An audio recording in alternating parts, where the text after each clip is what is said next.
Step 5.5, Data Structure Analysis. First, we want to look at what kind of structures we could observe when using this in the section on gorge plots. So we want to look at the three different cases of natural segmentation, reproducible segmentation, and constructive segmentation. We're generating all these three different prototypes using the function price feature from package flex class. So we're loading the package, we're setting random seed because we're generating artificial data. And then we're using the function price feature to generate data sets of size 500, which has two columns, one representing price, the other representing feature, and which have three different structures. The first one contains three natural clusters.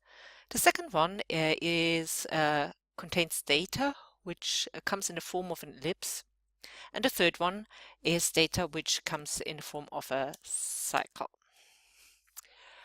We are then running the k-means algorithm with function step cclust on each of the data sets with three number of components, three segments.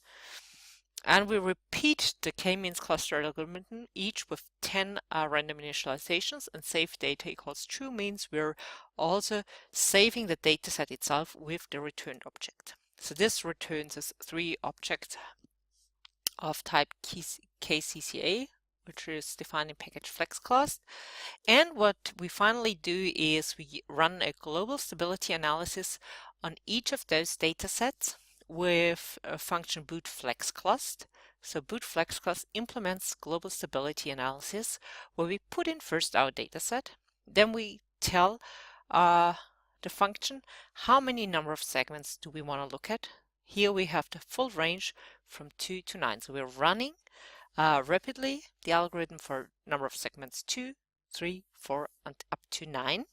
Then we're running the function cclust, so we are performing k-means clustering, and we're randomly initializing each of the k-means clustering runs with 10 initializations. And by default, boot flex class does this for 100 pairs of bootstrap samples, but this could be changed also by an argument. Running that function takes some time, so we need to wait until this finishes, and then we need to run it for the other two data sets too. So once we have obtained all the results from boot flex class, we can now plot our data set. We can plot the gorge plots, and we can plot the global stability analysis plots. So we have for each data set, we want to have 3 plots. And that's why we arrange all our plots on one figure in a 3x3 grid. And what we do here is we specify the grid and how to fill it. So we want to have in the first column plots 1, 2, and 3. In the second column, we don't want to have plots from the base package, from the base graphics package in R. And then in the third column, we want to have plot 4, 5, and 6. And in the middle, there we put into our gorge plots, and they're based on lattice plots.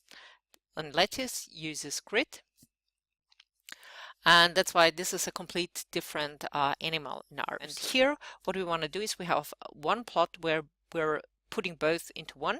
So we're fixing the layout to be able to first include our 6 plots from the base graphics package. So first we plot our data. That goes into the left column, and then into the right column we put the box plots for the global stability analysis, and this we obtain using the plot function, where we use the method for the objects returned by boot flex class. So this by default gives us a parallel box plot for each of the adjusted range indices we get for the 100 pairs of bootstrap sample.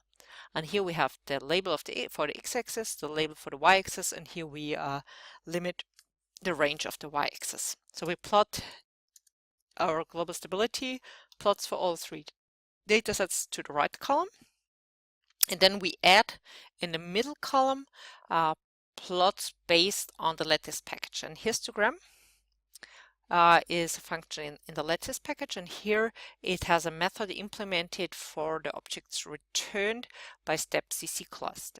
So this is a object in FlexClust, in package FlexClust, which has its own histogram function. The histogram function here generates the gauge plot. So it gives us a histogram of the similarity estimates for each observation to each of the centroids. And that's why we want to have on the x-axis the label similarity.